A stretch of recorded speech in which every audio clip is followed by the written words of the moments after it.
गुलाब को खौफ किसी भी नाम से पुकारा जाए, उसकी खुशबू में फ़र्क नहीं आएगा।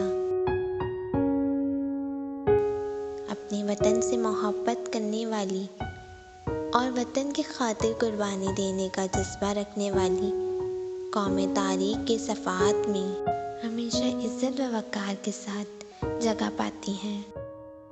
कोई भी फ़ैसला लेने से पहले 100 बार सोच लो, लेकिन जब फ़ैसला ले लो उस पर डट जाओ।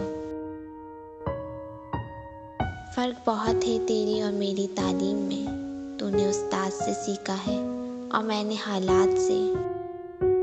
परेशानियाँ तो आती जाती हैं और आती जाती रहेंगी, बस अल्लाह से उम्मीद मत हारना। आखिर ये कहने का क्या फ़ायदा है कि हम सिंधी या पठान या पंजाबी हैं? नहीं, हम सब मुसलमान हैं। इस्लाम ने हमें यही सिखाया है।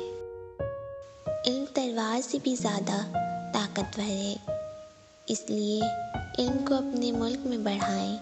कोई आपको शिकस्त नहीं दे सकता।